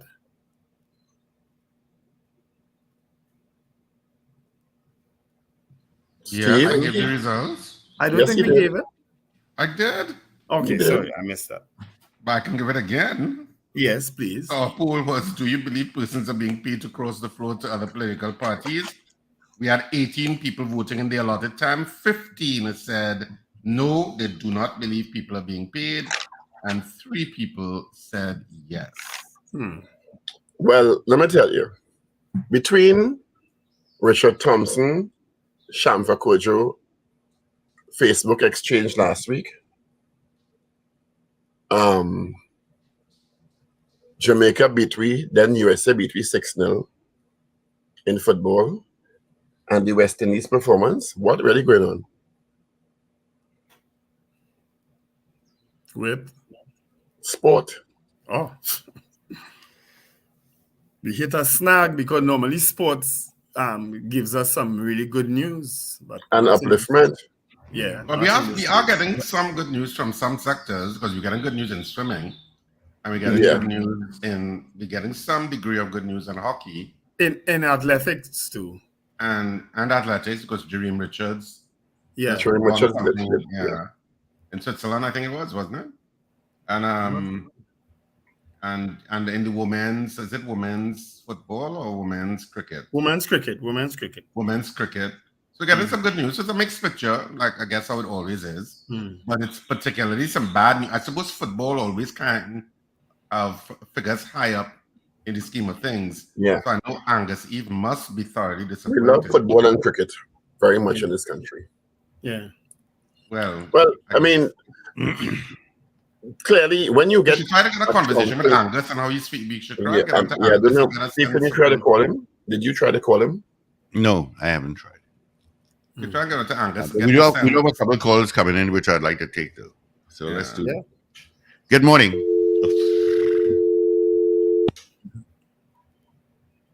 They were waiting too long. Good morning. Good morning. Good morning, Steve. Morning. Good morning, Dr. Paul, Richard, and Wendell. Good morning, my dear. How are you this morning? How was your weekend? My weekend was well rested yesterday, actually. So I'm okay. Not tired. And the expo wasn't... It was nice. The expo was very nice, but it could have been better with attendance, that is, attendance-wise. But there were a lot of interesting things there. And Wendell, before I go, a couple came and said Wendell's team send them to me. I don't know if it... Yeah. Well, unfortunately, well, I shouldn't say unfortunately for me, but I left suddenly. I left the island suddenly, and so I couldn't pass. So my apologies. Yeah, no problem. And I was going to pass, but there was so much traffic going in there. Yeah. I wasn't able to do with the traffic, but it seemed to be pretty well attended over the days. These Friday and Saturday were the bigger days in the people wise, you know. Mm-hmm. But it was a really my first time experience. It was a really great experience for me. Excellent. Yeah, tough local stuff, you know. Anyway, so 2 points I want to make. With football, you see, to me, I love sport. I always follow sport. But you see, our level for USA and even Jamaica, our level, we need some other, we need something else. Because I'm not against Angus Eve. I know him. I'm not going to criticize him because he's a good coach. But I think there is something else we need. And it doesn't have to be an international person. We need somebody else who could carry us above that level we are at now. Because looking at the game against Jamaica, I don't know what we were playing. And I don't know. coming to USA to play against USA was going to be worse, and we did get out. Do you think it's a player thing? Now, I admit I didn't see either of the matches. Is it a player thing, a coach thing, or a player and coach thing? Well, we have good players. From what I see, I mean, from what you see, those players are, playing well in their respective clubs. But I don't know. It's a coach thing, I feel. I will answer that. I will say it's a coach thing. Well, Ms. Dabadi, stick a pin right there. Because I believe the football is the same problem that the cricket has. You could only coach and help people so much, If they're not good, if they're not very good, there's only so much you could do with them, And it's the same problem West Indies having. They just ain't good enough. No, some of them are good, but you see, the commitment is not there. For me, they're not committed enough. But you see, I have a problem when you have to select a team for Trinidad and Tobago football, that is, when you have to take players who father born in Trinidad and the mother born in this country. The mother next one born so and next one, and you have to pull these players from those countries because they're not eligible for the countries they were born in. Fisher is also saying it's a player thing. So that's two of you saying it's a player thing. It is a player thing. And you know something?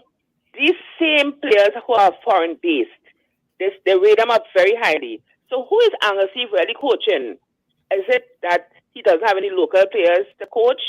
And if he's coaching local players, when the time comes for big matches, I know a couple of students, not students, but players from Nakrima and so on who were playing, young players, 18 years old and so on. Nothing wrong with that. And they are playing in foreign now anyway. But why is it that we don't have 90% of locally based players who he coaches right through and who could gel as a team and not just pick up and reach there when the time come with other foreign based players? I could never understand that. And I want to see with that because if you're coaching, you're coaching. Those players you are not coaching on a long-term basis. You take them only when it's the time for the game. You go let camp and that is it. I don't know. I don't understand the logic in that. I've heard that commentary for decades that we have heavily relied on foreign-based players because in many cases, to be fair, they are highly skilled and in demand around the world at clubs around the world. And then they come back here for a couple, 2 days, and they don't get a chance to gel as a team, and then they are put out front, and the players who are here who've been working hard all the time get sidelined a bit, and so there's always a kind of pull and tuck in the team, so the team never really gels as a team. Right. Does not happen in other international teams. Put it in a nice way, but I have a serious issue. That is exactly my point. Because international countries, bigger countries, can afford to play players who don't necessarily have to go to clubs as much. No, they have the amount to see, but anyway, so that is that. Now, my next point is the article in Express Express. I was reading it. I tried to read the headline. The headline said one thing. I'm not trying to read and say, and what is the issue? So now I'm hearing that the UNC say that for the police to probe. Probe what? Is there a crime committed here? Is there a crime of bribery? There is no bribery. We don't know if anybody was coerced. But yet still, UNC talking, but you don't know what they'll do as well. So, does bribery arise at all? Because it's not like you're bribing for a contract or you're bribing for a state facility, you're bribing for a state asset. What is the if I tell when they look, boy, I have a club here, and I want you to come across some of your club, and I pay you $3 million to do that. What is the crime in that? That is it. So maybe there is, but maybe somebody could tell me, but I don't see in the context. But now the comment about that paying to expedite payment, that little weird. Yeah, and I know you have the quoting what the guy said, the person called before, the quoting them verbatim as far as I see. And now it's by my word against yours, this kind of way. So I think it is what did Dr. really say is kuchu. I think it's a lot of kuchu. And I think it's a non-story, that's what it is. I don't know. Thank you. But it's a story that doesn't make any sense. Because if you're saying you're paying, because according to the payer of the check, he is saying that he was paying X because he was being owed money and somehow X could expedite it when X has no power to expedite anything. Exactly. So it's like, what it seems to me as if the payer was given some sort of excuse for the check. Yeah. Exactly. And pull something out of a hat. Yeah, that's what I get. The payer of the check or the writer of the check. It does, and which doesn't make any sense. Yeah. Yeah. All right, John, we have some other calls coming through, so let's grab them. When I see Ian, I'm going to ask him what is that about. All right. Good morning. I know he's going to tell me. Hi. Good morning. How you doing? Good. How you doing? I'm calling you from Orlando, Florida. Listen, I've been listening to you guys, right, about the players in Trinidad. It's not the players, it's not the coach, it's the system. Y'all don't miss it. Don't even take my word. Just go and look on YouTube and see how these big countries train their players. It's a system. You have people who get training 365 days a year and getting paid to have a livelihood off of what they do. These are people trained 365 days. They don't do anything else. That's all they do. They have good sponsors and they get money. In Trinidad, you have people who are training in the Caribbean basically, who work, they have to find work to sustain themselves and their families and then go in the evening and train. That's not how it's done. You expect them to go win America? Yeah. Or you might have a point there. Brazilian team? No, I don't have might have. It's a point. Just take my foolish advice and go on YouTube and look and see how these people train compared to how they say they're training in Trinidad. They need sponsorship in Trinidad to sustain these people to play and eat, sleep, and whatever desperate football 365 days a year. And then you'll see a difference. And that's what Brazil and all these other countries do. Players in those big countries cannot do anything. It's against the law for them to be a national player and do something as they can play on other teams in Europe and in South America and in Africa. But other than that, they don't work. And the system is what's killing us, and somehow the government refuses to see it or do anything about it. It's time we do something different than that. Listen, good program. Listen to you guys know what. Yeah, all man. Right. Thank you, pal. They drink and sleep football and some. Brenda, do you have the check writer's number that Steve can call him? If I have his number, of course I do. But would you like to share it with Steve so Steve could try to call him? Good morning, caller. Yeah, I can do that now. Yes. Morning. Yeah, I want Good morning.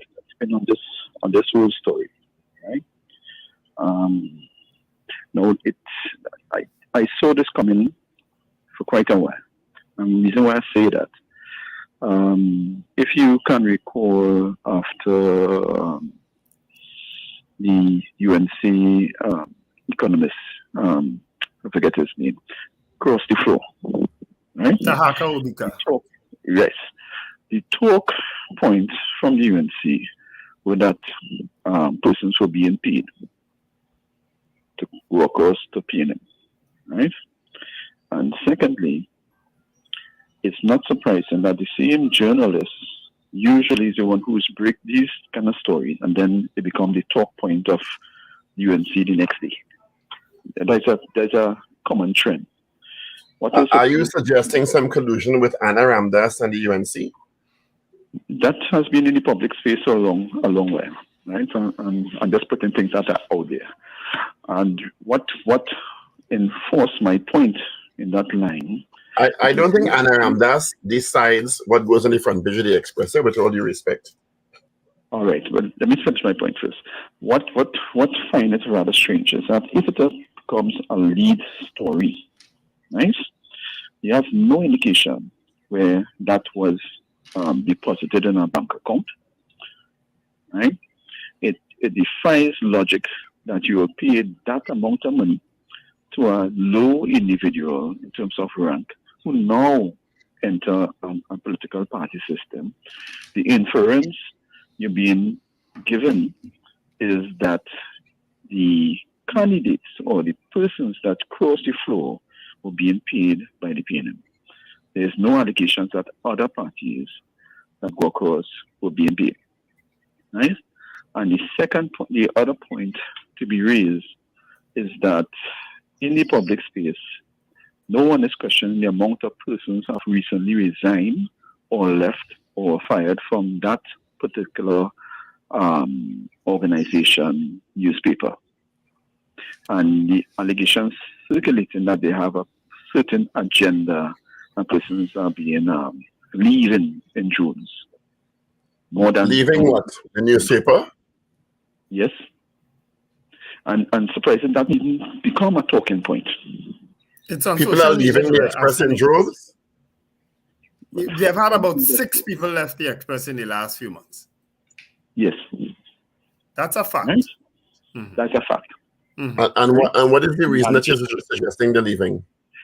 I am just based on what I'm reading from persons who pertain to be better journalists than the ones who are perpetrating there. And sometimes the story is being given on the social media itself, and it's easy to verify. And probably if it interview one or two of those individuals, the reason why this is at the left.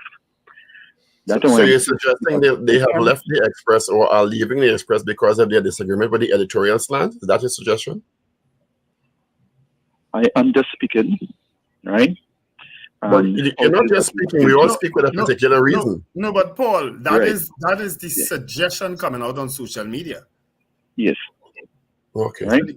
So what I'm saying is that, what I'm saying is that become a frontline head story, and there's no logical thinking behind it. And the only inference that I could deduce from it is that they go in a political agenda. Yeah. Because he never asks what is the man's how much money he has in his account for you to pay out $500,000 to an individual who now join a political system for that person to have such power to sway. Right? So the person with a little logical thinking, you understand, defies logic, only redress to the point at which I stated. Okay? Yep. And Kavish himself he tell them, "All you go ahead and check my accounts," and they did. He had $7.18 in his account, and at no point in time he had over $500,000 in his account. So it's a crazy story. It's almost like if the story had an agenda and maybe they achieved it. I don't know. It's a crazy story. I think, like most newspapers, the agenda is to sell newspapers. Sure, well. In politics, you know what I want to do for a second, because I think it's important to do it. I really want to looking for applause here. I can't find it. To big up, congratulate, sing highest praises to Valence Rambarat and the Hunters Search and Rescue Team in Trinidad and Tobago. Yeah. And I think independence coming up, and somebody need to nominate that group for a national award. I've seen people proposing that already on social media. You know, and they are and continue to do really amazing work. The mother of that child said she was overcome with emotion, said you did not give up. You searched day and night. And I think I want to make sure and say, Valence Rambrat and your Hunters and Rescue Team, thank you for your continuous service to this country. Yeah, I think the fact that child was found alive. That child was found alive. There was actually video of them when they actually found the child, when they saw the child and went to get the child. There is video of that, because I was wondering, Yeah, there was a video. I was wondering if they ever tape things like that, if they ever record things like that when they actually find someone. I was wondering. They were going through some serious forest, put it that way. But the thing about it, Wendell, is that they do have video, but they have so much integrity that they don't exploit that. Yeah. You understand? Because when they find somebody after, the person will be in a vulnerable state, the child will be in a vulnerable state, and they don't exploit that. That is why you have to have so much respect for them. Yeah. Because it's very easy to put out a video where we find the child and the child is covered in bramble or whatever it is, and it's not really the best look, and then putting videos and pictures of children also on the media is illegal. Also, without the consent of the parents. But I didn't see the story. I didn't read the story. I saw the video first of when the mother was holding the child and expressing gratitude now. And I was watching the actions of the child. I said, that's a special child. Just so I said, without even knowing that is in fact so. You understand? I could have seen it from the video that it was indeed a special child. Yeah, But it that was. story is, I mean, it's an amazing story. It really is. It really, Yeah, really is. it's an astounding story. Yeah. Yeah. Yeah. That she would All have right. gone through water and survived. Wow. Yeah. All right. Before I take this call, let me let you guys know, attention all enthusiasts, professionals, and curious minds. Are you ready to explore the cutting edge world of computers and controls? Then mark your calendars for the TIC's convention happening from July 20th to 22nd at the Center of Excellence. Visit the Computers and Controls booth where you'll witness the future of communication with PBX, as voice over IP technology. Learn how to enhance your network security with top of the line firewalls. Discover the power of seamless connectivity and our access points, and take your business online with EasyCut. But that's not all. We've got something special for you, training sessions designed to sharpen your skills and keep you ahead of the curve. From beginner to advanced, we've got you covered. And wait, there's more. At Computers and Controls booth, we're giving away loads of exciting freebies that you won't want to miss.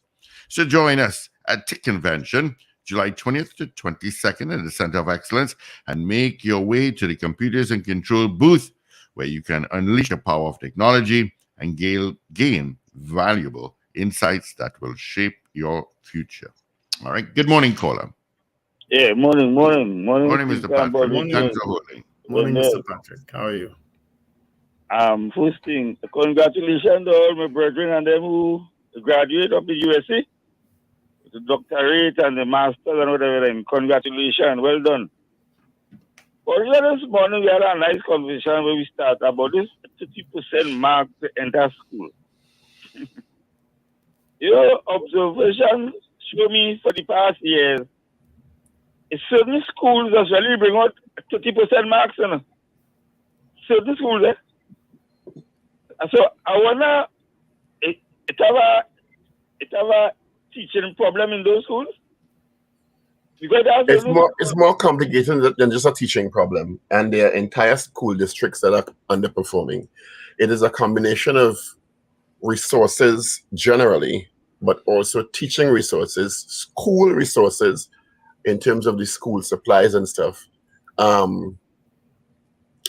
The way they're dealing with some of those children, because the children come from, in many cases, homes in the lower socioeconomic groups. So sometimes they don't have supervision at home to do their homework and stuff like that. So it's a combination of things.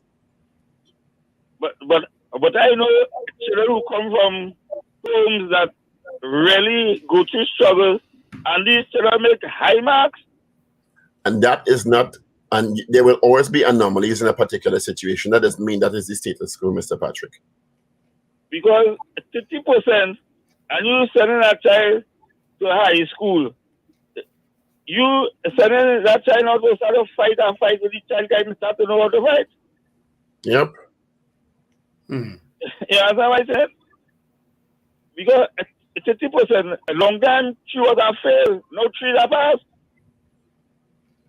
So what? But you end up, you are exposed to material that's at Form 1 that you're not ready to handle. And right through during your school years, you'll be going through a struggle if you don't get extra help or remedial courses from the outside. So they supposed to bring back the common entrance, because here's what people want.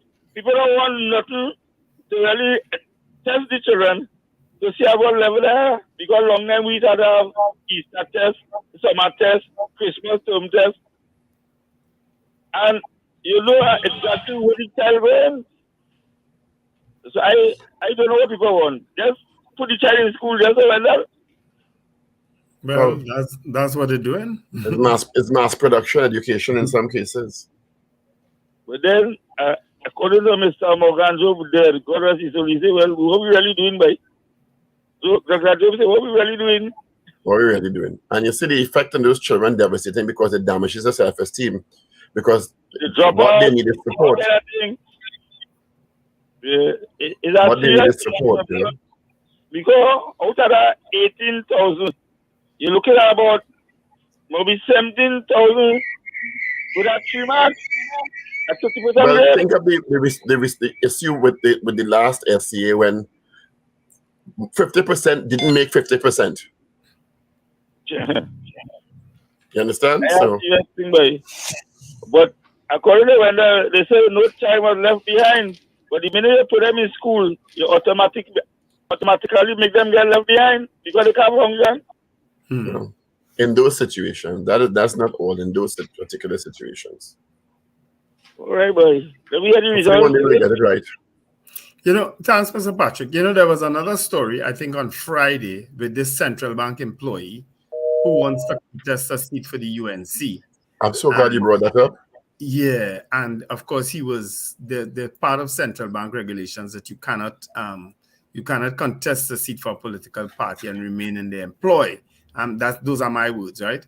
And of course he took the matter to court, and I think there's an injunction against central bank at this point in time from terminating him, from terminating him. And I'm saying, but that to me has always been the rule. I don't know what central bank rule is, but once you're in the public service or police service or certain jobs, you have to resign that job. You cannot be a candidate. You could support whatever political party you want openly, but you cannot be a candidate. I've always known it like that. Let me ask you something. And I hear is a rule. It is in the books in central bank and several other public sector agencies. So he's a chauffeur, right? And the rule is in place because persons in those agencies are supposed to be unbiased in the determination of their duties, right? Right? He making monetary policy. No, but he's you know, I see where you're going. Rules that don't make sense. I understand in those organizations, persons at a particular level who have particular functions and roles. I understand it. Right. A chauffeur. Tell me, make it make sense. Well, the court will decide on if that is so. But I'm saying once you go in, you're in the employ of the organization, regardless of what position you hold. Whether you're a messenger, you're a cleaner, or you're a clerk, or you're an administrative officer, you enter the organization with particular rules. You understand? And I know some of these organizations, as far as politics concerned, they're very, very picky. They're very, very picky. I mean, as I say, they can't stop you from supporting a political party or from even campaigning for a political party. But the minute you seek to become a candidate for that political party, it differs. And the same happens in the police service. We saw how that played out already in the last local elections. You understand? I know that there's a constitutional right that's protected under our constitution to join and express views politically. And align with a political party if you feel. Well, how it's stated in the constitution, if I remember correctly, is to join political parties. You have a right, an enshrined right. Freedom of association. You have an enshrined right to join political party and to express views of a political party. So for me, how I look at things like this as an evolving society, I think it's good to take these kinds of issues to litigation. Yeah, okay. I agree. So that we have a better picture of how the judicial system sees it. Yeah.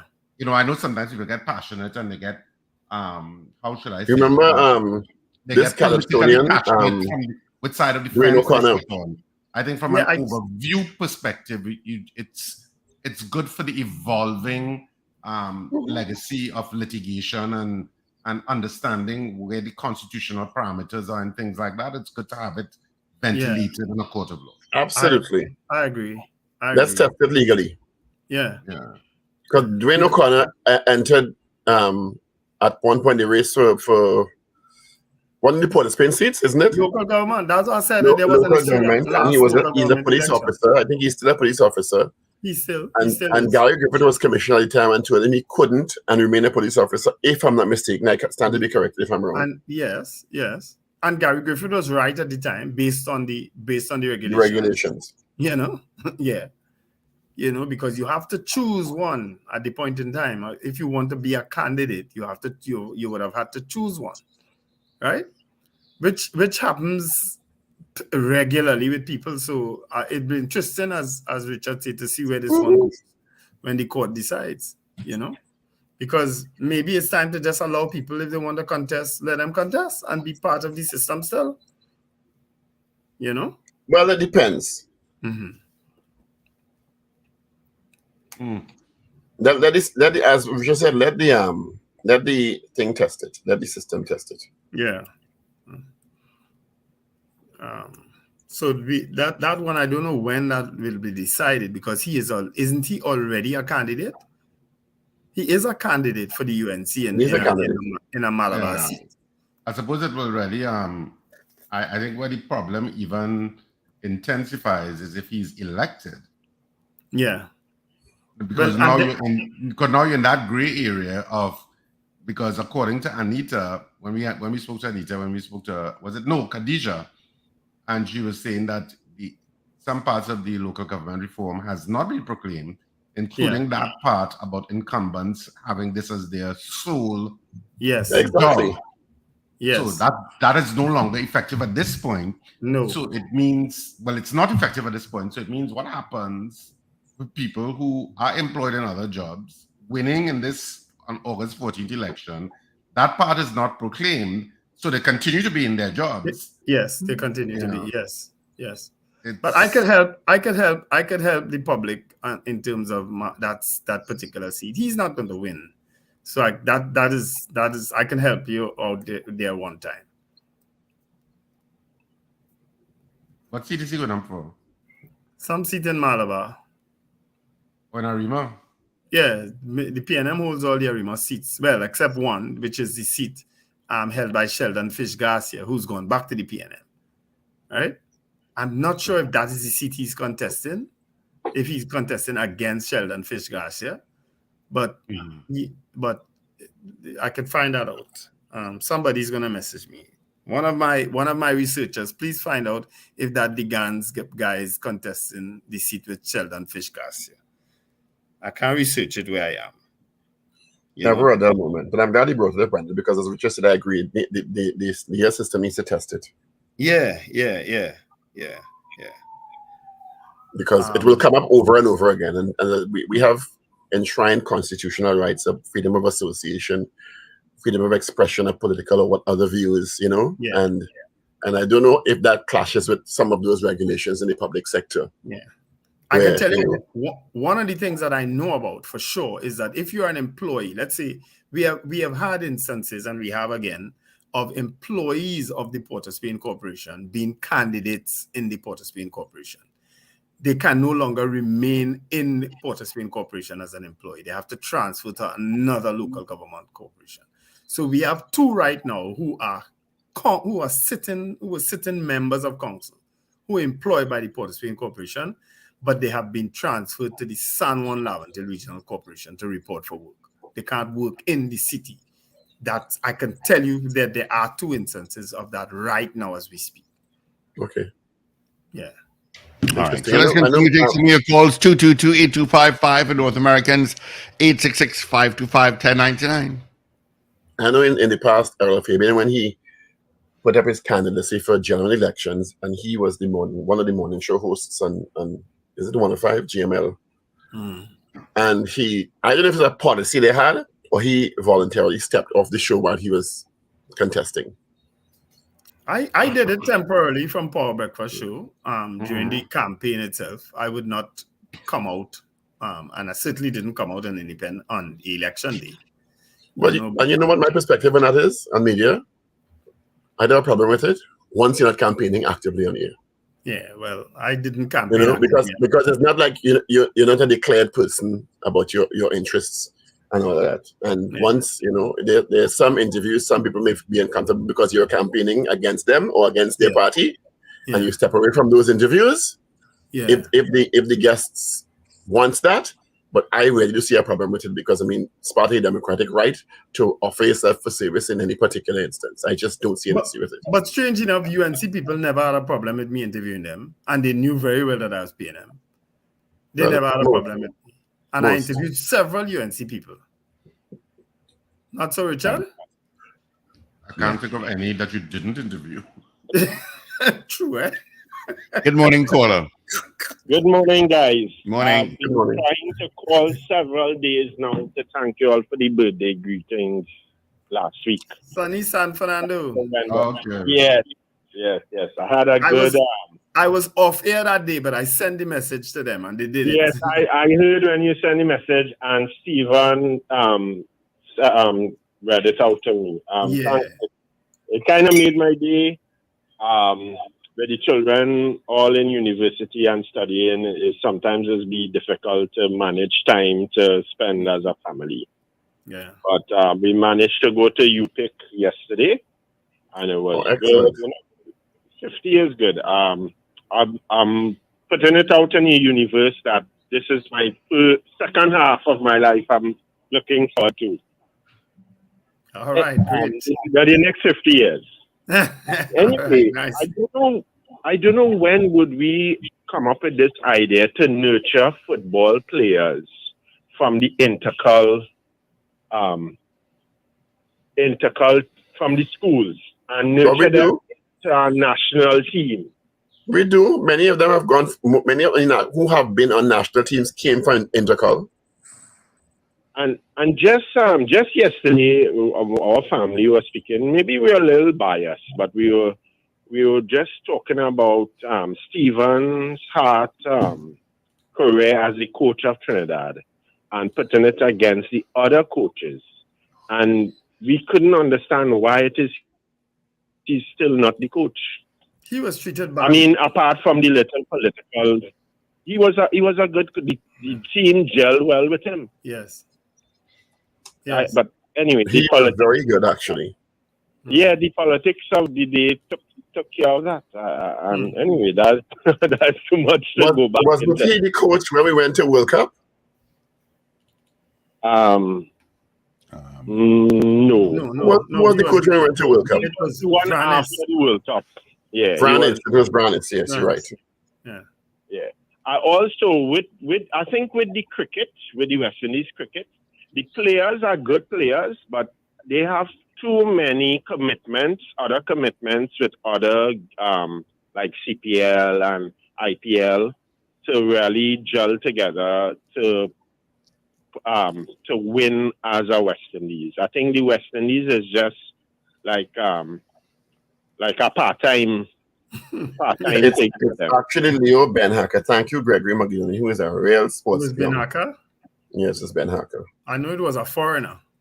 I don't know why I went. Ben-Hacker was Ben-Hacker. Yeah. But I don't know why Stephen, why we didn't keep Stephen as a coach. But see what. Anyway, thanks again for the birthday greetings. And I listen to you all every day. I don't call every day, but I listen to you all every day. All right, Alistair, take care. Okay, thanks. Yeah, all right, all the best here. Good morning. I wonder if he's related to Stephen Hart, because his surname is Hart. Good morning. One more time. Caller, good morning. Not there. All right. It's probably a foreign call. Yeah. All right. And as Paul said, it's coming up this week. Local government elections 2023 is on Monday, 14th August. What are the issues affecting you and your community? What level of representation are you demanding? What will determine who you vote for? Power 102 Digital presents Local Government Digital Debate Series 2023. 3 debates covering the issues affecting you: crime and national security, finance and investment, human development, and local government reform. Power 102 Digital Local Government Digital Debates 2023. The first debate this Wednesday, 5th July, 7 to 9 a.m. with Guy Griffith of the National Transformation Alliance, David Abdullah of the Movement for Social Justice, Timothy Hammett-Smith of Hope, and Felicia Holder of the PP. Wednesday, 5th July, 7 to 9 a.m. only on www.power102fm.com and on the Power 102 digital app. Download now and streaming on YouTube and Facebook channels live. Power 102 Local Government Election Digital Debate Series 2023 this Wednesday, 7 to 9 a.m. Power 102 Digital, empowering you. All right. Thank you, Paul. Attention, all enthusiasts, professionals, and curious minds. Are you ready to explore the cutting edge world of computers and controls? Then mark your calendars for the TIC convention. Yep, the TIC convention. It's happening July 20th to 22nd at the Center of Excellence. Visit the Computers and Controls booth where you'll witness the future of communication with PBX as voice over IP technology. Learning how to enhance your network security with top-of-the-line firewalls, discover the power of seamless connectivity with our access points, and take your business online with EasyCart. But that's not all. We've got something special for you. Training sessions designed to sharpen your skills and keep you ahead of the curve. From beginner to advanced, we've got you covered. And wait, there's more. At Computers and Controls booth, we're giving away loads of exciting freebies that you won't want to miss. So join us at the TIC convention, July 20th to 22nd at the Center of Excellence, and make your way to the Computers and Controls booth, where you can unleash the power of technology and gain valuable insights that will shape your mind. All right, guys. All right, so my researchers did come true for me. Good morning, Peter Ford and Adande. Malabar, the seat Degans is contesting is against Lynette Ramcharan, who is like, I think this might be her third or fourth term, actually. That's the seat Degans is contesting, Malabar seat against Lynette Ramcharan. And Fish Garcia is in the Arima Central seat. That's the seat held by former mayor and current MP Lisa Morris Julian. So that's where Sheldon Fish Garcia is. So it's against Lynette Ramcharan, Degans is contesting. Well, he lost already. I can tell you that. So he could keep his chauffeur job. You'll have a wonderful day, NBC. Yes. Have a fantastic day, whatever you do. And remember to smile and laugh. It's great for your health, wherever you are on the planet. Trust me. So I get to say this live on YouTube from now on. Folks, have a fantastic day, and remember to let go and let God. All right, gentlemen, let's get into our 8 o'clock news brief. If you said This is your news bulletin.